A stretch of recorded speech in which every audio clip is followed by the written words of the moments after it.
네, 오늘은 운동량과 충격량의 관계 그리고 운동량 보존 법칙에 대해서 얘기를 해볼 거예요. 그래서 우리가 힘에 대해서 처음 얘기하면서 뭐 F는 MA 당연히 얘기를 하지만 근데 이제 약간 추상적으로 얘기할 때는 성질, 정성적으로 얘기할 때는 모양을 바꾸거나 운동 상태를 변화시키는 우리가 주로 이제 운동 상태를 변화시키는 것에 대해서 약간 이런 개념인 거고 혹은 모양을 바꾸는 경우에도 이제 힘이 작용했다고 볼 수 있겠죠. 어찌됐든 뭐 이건 약간 정성적인 느낌이고 운동 상태 우리가 좀 계산할 수 있는 거는 운동 상태라고 생각할 수 있을 텐데 넷픈 MA에서 뭐 힘이 작용해서 질량이 바뀌진 않잖아요 일반적으로. 그래서 요거를 가속도를 특정한 시간 동안 속도의 변화량으로 나타낼 수 있겠죠. 물론 이제 이게 힘이 일정하지 않을 때는 이렇게 적용하지 않고 힘이 일정하지 않은 경우 바뀌는 경우 이렇게 생각하면 되겠다. 이거 이제 미분의 개념이에요. 그러니까 시간에 그 시간을 아주 짧은 시간으로 극한값을 취하는 거인 거죠. 간단하게 얘기를 하면. 그랬을 때 힘에 의해서 질량이 변하지 않는다고 생각한다면 이거를 그냥 요거 변화량 안에 곱해줄 수 있겠죠. 그래서 V의 변화량에다가 V의 변화량에 질량을 곱한 것이나 질량과 속도를 곱한 것의 변화량이나 같은 값이겠다 생각할 수 있겠습니다. 이 경우에 이제 질량이 변하지 않는다라고 일단 가정을 해줘야 돼요. 물론 이게 변하게 되면 이제 미분 얘기할 때 뭐 F랑 G를 미분을 하세요. 이러면 그럼 이렇게 되면 이제 뭐 이런 식으로 그래서 사실은 이제 좀 다르게 접근해야 되는데 질량이 변화하지 않는다라고 치면 질량의 변화율, 질량의 미분이 0이 되기 때문에 간단하게 이런 식으로 한 항이 삭제될 수 있겠다. 그래서 그냥 곱해주면 됩니다. 어찌됐든 간에 그래서 힘에 의해서 어떤 운동 상태가 변한다고 얘기할 수 있을 텐데 여기서 그럼 우리가 변하는 운동 상태를 요 양으로 정할 수 있지 않겠느냐. 질량과 속도의 곱인 것을 운동 상태로 이제 기술할 수 있을 거고 그걸 우리가 뭐라고 한다? 이제 운동량이라고 하겠다.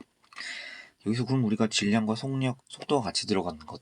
그래서 우리가 알고 있는 운동 에너지 2분의 1 mv 제곱 있잖아요. 근데 이 경우에는 문제가 뭐냐? F 힘은 분명히 벡터인데 얘는 속도가 두 번 제곱되어 있는 경우이다 보니까 이런 경우 벡터가 제곱되어 있는 경우를 벡터의 내적으로 계산하게 되면 이거는 이제 방향을 잃어버리게 됩니다. 그래서 운동 에너지는 방향이 없는 양인데 힘은 방향이 있는 양이죠. 벡터죠. 그래서 이거에 뭔가 좀 불편하다. 힘에 의해서 변하는 거는 우리가 운동 에너지라고 딱 1대1 매칭되는 느낌이 아니겠구나. 또 이런 경우도 있죠. 1의 양이 0인 경우. 그래서 가령 이제 운동 경로랑 수직하게 힘을 받는 경우. 이런 경우에 운동 에너지가 변하지 않죠. 그래서 힘이 적용한 건 맞는데 운동 에너지는 안 바뀌었어요. 그래서 힘이 적용하면 힘이 어떤 시간 동안 적용하면 반드시 바뀌는 양을 운동량으로 잡게 되는 거고 힘이 방향이 있는 만큼 운동량도 방향이 있고요. 그래서 질량의 속도를 곱한 값. 그래서 운동량의 방향은 속도의 방향과 같다. 그래서 운동 에너지 대신에 운동량을 다루는 이유는 방향을 고려할 수 있기 때문이다. 이렇게 생각해 주시면 되겠습니다. 자, 그리고 충격량은 힘에다가 힘을 받은 시간을 곱하는 거예요. 그냥. 근데 힘이 일정하지 않을 수 있겠죠. 또 이런 경우에 뭐 이거 사실 뭐에다 뭐를 곱하는 거를 그냥 이런 식으로 접근하는 게 되게 많을 텐데 지금 한번 얘기를 한번 해볼게요. 그래서 요 충격량을 계산하려면 시간, 힘 그래프를 그리고 힘이 일정하다면 이런 식으로 그려지겠죠. 그래서 F 곱하기 델타 T는 요게 이제 걸린 시간 델타 T겠고 요게 힘일 테니까 이 두 개를 곱하면 요 밑부분 넓이가 그냥 나오네요. 그렇기 때문에 우리 이걸 일반화해서 적용할 수가 있다라는 거죠. 그래서 힘 시간 그래프가 일정하지 않은 이런 그래프일 때도 그래도 만약에 이걸 우리가 구분 구조법이라고 하는데요. 아주 잘게 직사각형들의 넓이 합으로 생각해 볼 수 있지 않겠느냐. 그러면 이 말은 무슨 말이냐면 아주 짧은 시간 동안은 힘이 사실상 변하지 않는 상태가 될 수 있지 않겠느냐. 그렇게 되면 이렇게 직사각형들의 넓이가 될 거고 이 넓이의 합을 구하면 이게 충격량이 되겠다. 이런 느낌인 거예요. 그래서 힘 시간 그래프의 밑부분 넓이를 구하면 되고 그걸 우리 수학적으로 구하는 방법은 적분하는 겁니다. 힘을 시간에 대해 적분하기. 정적분하는 거가 이제 충격량이 나오겠죠. 자, 그래서 여기다 우리가 익숙한 거 MA에 T를 곱하는 형태로 생각을 해보면 여기 아래 써놨는데 기본적으로 충격량은 현 시간에 대해 적분한 양이지만 근데 우리가 이제 이걸 작용한다면 질량이 변하지 않고 시간의 일정한 힘이라고 한다면 이렇게 써줄 수 있을 거고 분모의 델타 t와 곱해지는 델타 t가 서로 약분되어 사라질 거구나. 그래서 운동량의 변화량이 되겠구나. 그래서 충격량은 운동량의 변화량이다.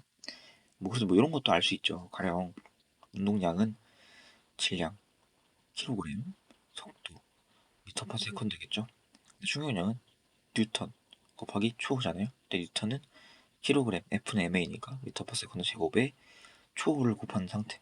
그래서 분모의 초 하나, 분자의 초 하나 사라지면서 남게 되는 건 킬로그램 미터 퍼 세컨드다. 그래서 충격량이랑 운동량이랑 단위가 같기 때문에 근본적으로 호환될 수 있는 거야. 당연한 거다. 이렇게 생각해주면 되겠습니다.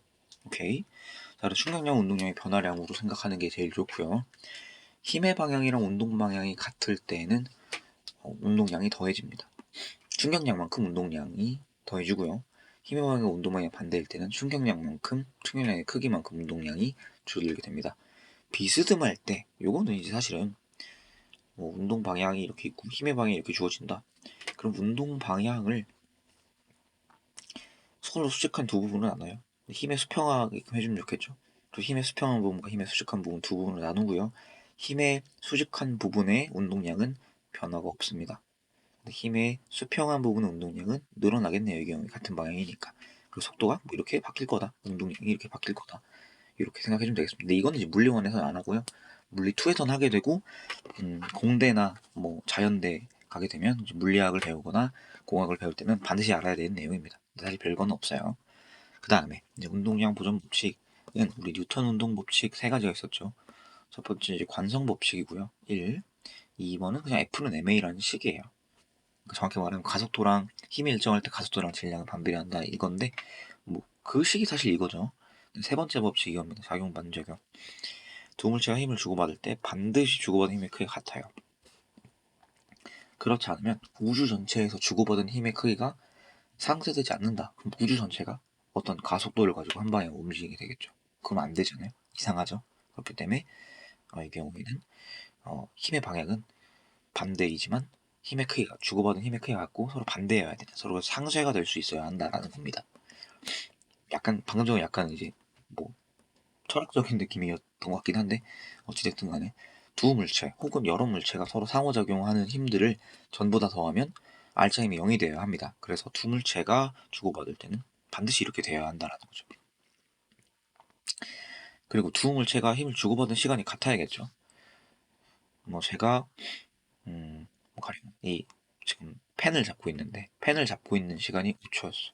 그럼 이 펜이 제 손에 닿고 있었던 시간은 반드시 5초여야 됩니다. 그 시간이 다를 수는 없다라는 거죠. 그럼 말이 안 된다. 그래서 서로 힘을 준 시간이 동일하죠. 그러니까 우리가 이런 식을 쓸 수 있는 거예요. 서로 힘을 합치면 벡터로 생각하는 거예요. 방향이 반대니까 0이 되는데 그래갖고 걸린 시간 델타 t는 동일하다. 곱해줘도 0이겠죠. 그럼 이거를 A가 B에 준 힘은 B의 질량 곱하기 B가 받을 가속도 A의 질량 곱하기 A가 받을 가속도 이렇게 풀어줄 수 있겠죠. 더하면 0이다. 그러면 일단 간단하게 힘이 일정했다고 얘기를 한다면 힘이 일정하지 않아도 이런 논리에 의해서 가능합니다. 그래서 B의 속도 변화량을 시간으로 나눈 거 A의 속도 변화량을 시간으로 나눈 거 이거 두 개 더해서 0이어야겠죠. 그렇게 하면 양변의 델타 t들 서로 없애주고 풀어서 해석을 하면 B의 운동량의 변화량 더하기 A의 운동량의 변화량을 두 개를 합하면 0이 돼야 된다. 그래서 어떻게 되냐? 좀 더 보기 좋은 식 충돌 전에 힘을 주고받기 전에 두 물체의 운동량의 합은 힘을 주고받은 후의 운동량의 합과 같아야 합니다. 이게 운동량 보존 법칙이고요. 제일 중요한 전제 조건이 이거였어요. 작용 반작용. 근데 이건 항상 맞는 법칙이기 때문에 운동량 보존은 뭐 우리가 역학적 에너지 보존은 뭐 가령 마찰이 없고 공기 저항 없다 뭐 이런 말을 하잖아요. 근데 이 운동량 보존은 어떤 경우에도 반드시 적용돼야 됩니다. 그렇습니다. 오케이. 다음 충격량과 안전장치. 뭐 이거는 뭐 별거 없는데요. 그냥 외우기인데 충격량이 일정할 때, 그리고 운동량의 변화량이 일정해져. 가령 이 여기서 떨어지는 물체가 이 지면에 같은 높이에 떨어지면 지면에 v의 속도로 떨어지겠죠. 두 물체가 같이 v의 속도로 떨어질 거예요. 같은 높이였다 치면 같은 질량이었다고 합시다. 그래서 바닥에서 어찌됐든 정지를 한다면 속도가 0이 되는 거잖아요. 그럼 운동량은 변화량은 그냥 mv, 어떻게 떨어져도 mv입니다. 충격량은.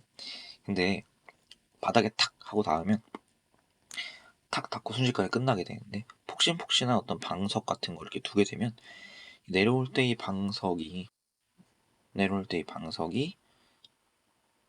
이렇게 이 방석이 변형되면서 충돌 시간이 길어지게 된다라는 거죠.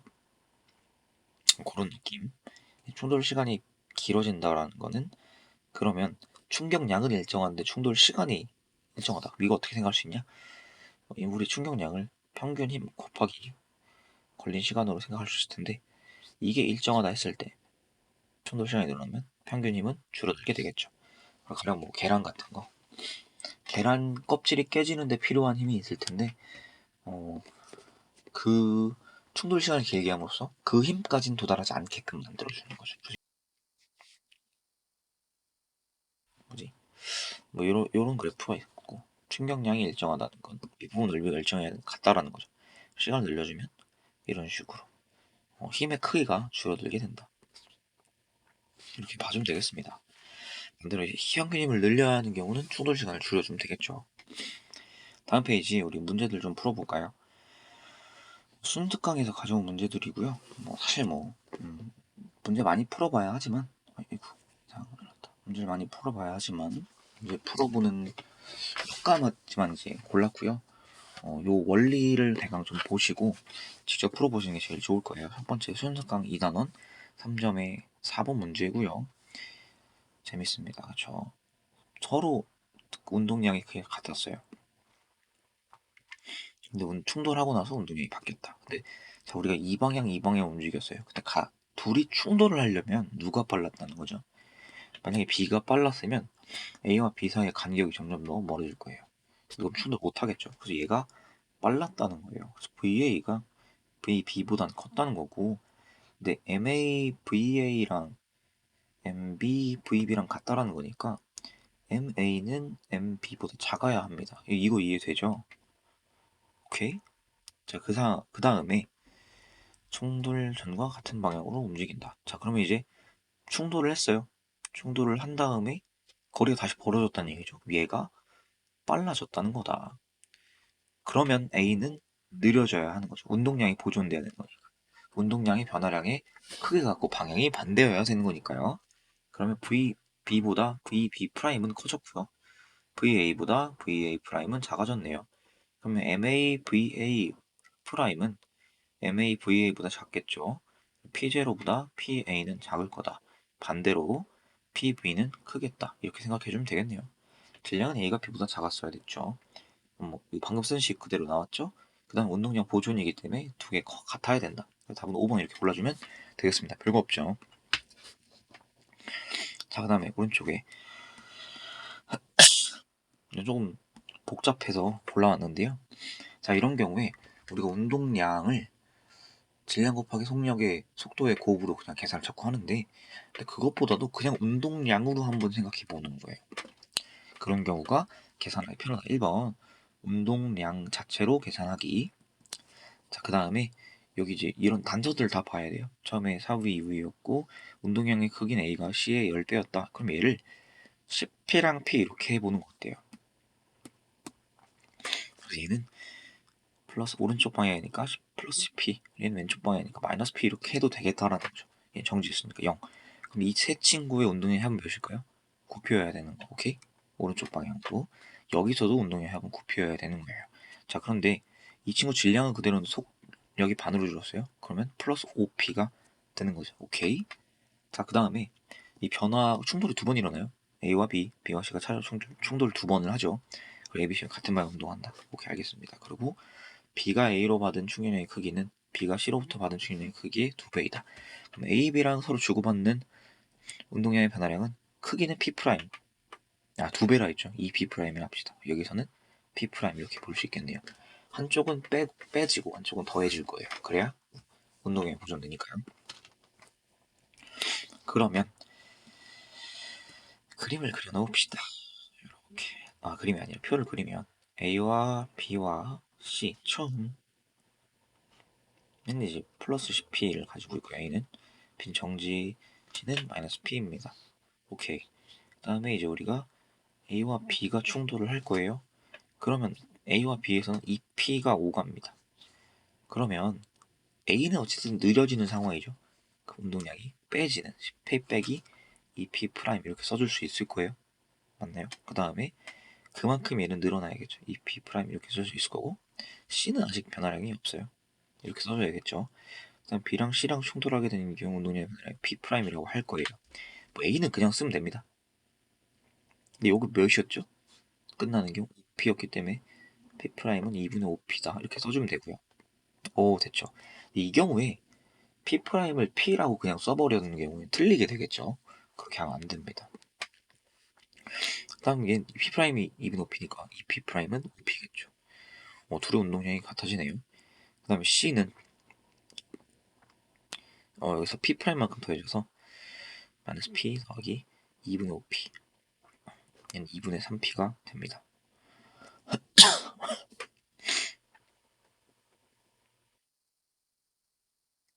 이렇게 되겠네요. 그리고 여기서 줄어들죠. 제가 이걸 뭔가 이상하다 보고 있었는데 5P에서 2분의 5P만큼 줄어들죠. 그럼 얘는 2분의 5P가 되겠네요. 그럼 3개 더하면 여전히 9P가 되는 걸 확인을 해주셔야 돼요. 맞나 안 맞나. 오케이. 자, 그런 다음에 그 다음에 속력은 C가 B의 5분의 6배이다 라는 걸 이제 알려줬죠. 오케이. 자, 그럼 일단은 우리가 그냥 M 곱하기 V를 P라고 일단 할까요? 그렇게 된다면 A 같은 경우 10P였었을 때 4V 곱하기 2분의 5M이었겠다. 오케이. 이렇게 얘기를 해볼 수 있을 거고 얘는 마이너스 2V니까 질량은 2분의 1M이었겠다. 우리 그걸 이제 가지고 갑시다. 얘는 2분의 1M에 3V면 되겠죠. 근데 속력은 C가 B의 5분의 6배다. 그럼 얘는 속력이 2분의 5V란 얘기고 질량이 얼마라는 거예요? M이란 얘기겠죠. 오케이. A 같은 경우에는 2분의 5M에 2V가 되는 상황이고요. 그래서 A가 2분의 5M, B는 M이어서 2분의 5배 맞고요. 얘는 나에서 C의 속력 3배 맞고요. B와 C의 충돌, 이거는 어쩔 수 없어요. 계산해야 되는데 B와 C의 충돌 과정에서 여기죠. B는 2분의 1 M 5V 제곱 5V의 제곱에서 2분의 1 M 이건 방법이 없어요. 그냥 노가다예요. 방법이 없어요. 이렇게 되면 변화량은 2분의 M 4분의 3 곱하기 25V 제곱 얘는 이제 25V 제곱이고 얘는 4분의 1 곱하기 25V 제곱이잖아요. 계산 이렇게 하면 그나마 간단히 할 수 있고 이게 비변화량이에요.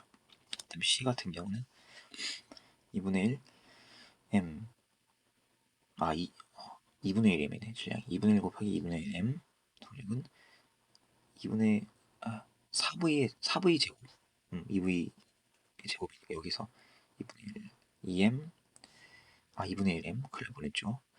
그 다음에 9V 제곱으로 바뀝니다. 3V 제곱이니까요. 이 변화량은 2분의 1 2분의 1 곱하기 2분의 1 곱하기 M 5V 제곱 이렇게 해주면 되겠네요. 자, 그러면 2분의 1 M 4분의 3 곱하기 25V 제곱은 C의 변화량 2분의 1 곱하기 2분의 1 서로 지울 수 있는 거 있기 때문에 최대한 살려놓는 게 좋아요. 5V 제곱에 몇 배라고 할까요? X배다 이렇게 얘기할까요? 그렇다면 지울 수 있는 거 지우면 5V 제곱과 25분의 요거는 이제 5로 약분되겠네요. 그리고 2분의 1 M 지워요. 그렇죠? 그 다음에 이걸 2로 약분해 줄 수 있겠네요. 자, 그러면 2분의 15는 뭐다? X다. 2분 15배다. 오케이. 디귿 맞아서 답은 5번 이렇게 해주면 됩니다. 굉장히 빡세죠. 근데 이렇게 이런 운동 에너지 변화량 같은 경우는 우리가 뭐 알짜임이 한 일을 구할 수가 없죠. 이동거리 얼마인지 모르니까. 그래서 진짜로 이렇게 구해야 되는 거였네요. 방법이 없죠. 자, 그 다음에 다음 페이지 마지막으로 준비한 문제인데요. 이것도 좀 빡세요. 오케이. 같은 시간 동안 이동거리라고 했죠. 그러면 이동거리는 시간 곱하기 평균 속력인데 지금 속력이 바뀌는 상황이 아니죠. 그래서 처음에 충돌하고 나서 그 충돌이 아니라 용수철이 딱 풀리면서 VA가 생길 거예요. 이 상태로 쭉 가겠다. 얘는 SA분의 SB는 VAT분의 VBT, TT 같으니까 그냥 VA분의 VB라고 볼 수 있고, 첫 번째 나 실험에서는 이게 3이래요. 그럼 VB는 3VA다. 자, 그런데 운동량이 보존이죠. 이 경우에 운동량이 정지해 있을 땐 0이었어요. 그렇기 때문에 분리된 후에도 0이어야 됩니다. 이런 경우 용수철 질량은 사실 이제 무시할 수 있다고 봐야 되는데 그런 말이 없어도 좀 아쉽네요. 마이너스 MA VA 더하기 MB 3VA VB 3VA니까요. 는 0이다. 네, MA는 M이라고 했죠. 그래서 MVA는 MB 3 VA 지우면 MB는 3분의 1 M 이렇게 해야겠네요. 오케이. 그런 상황. 그래서 나에서 분리된 후 B 운동량의 크기는 P1, A 운동량의 P1이죠. 서로 둘이 같아야 됩니다. 작다, 틀렸습니다. 그래서 기억은 그냥 틀렸고요. 거저먹기고. 그 다음에 다 상황으로 와볼까요? 다 상황에선 추가되는데 그랬을 때 VA 프라임과 VB 프라임 서로 같다라는 얘기죠. 이 말은 뭐냐? 질량이 같았다. 그래서 M이랑 MB 더하기 추 같았다는 얘기인데 MB 3분의 1이면죠. 추는 3분의 2M 이렇게 써주면 되겠습니다. 이건 맞네요. 니은은 맞아요. 자, 그 다음에 운동량을 비교해야 되는데 자, 얘네들이 멈춰있다가 갑자기 운동할 수 있었던 이유는 뭘까요? 요 안에 무슨 에너지가 저장돼 있었다. 탄성 포텐셜 쓰기 귀찮아서 말만 할게요. 탄성 포텐셜 에너지가 있었다는 얘기고 용수철을 L만큼 압축시켰다. 이렇게 대놓고 말을 해줬죠. 2분의 1 K L 제곱이라는 값의 에너지는 고정이라고 친다면 자, 이게 두 수레의 이제 분배가 되는 걸 거 아니에요? 그럼 그 두 수레의 운동 에너지 합은 이 에너지 E가 되겠네요. 자, 첫 번째 나 과정에서도 다 과정에서도 2가 된다라는 거죠. 얘는 2분의 1 M V A 제곱 더하기 B는 3분의 1 M이었어요. 3분의 1 M 근데 VB가 3VA죠. VA 제곱의 9배. 이거 정리해주면 3이랑 9랑 약분돼서 2분의 1 M VA 제곱의 4배 한 값이 됩니다. 오케이? 그게 2예요. 자, 다 상황에서는 속력이 동일합니다. 질량이 동일합니다. 그래서 V 프라임이라고 할게요. 질량도 동일하고 사실 속력도 동일하네요. 얘는 그래서 2분의 1 M V 프라임의 제곱을 2배 한 거. 근데 두 개가 같다는 얘기죠. V 프라임의 2배는 VA의 4배란 얘기고 그러면 V 프라임 제곱은 VA 제곱의 2배란 얘기여서 V 프라임은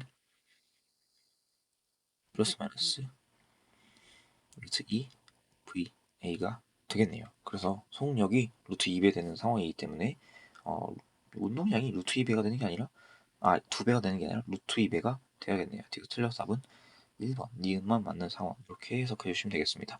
자, 그래서 기억과 니은 같은 경우에는 운동량 보존으로 충분히 얘기할 수 있는 부분이었고 디귿은 이제 역학적 에너지 보존이 적용돼야 되는 부분인데 사실 이거를 이제 별거 아닌 간단한 컨셉이었으니까요.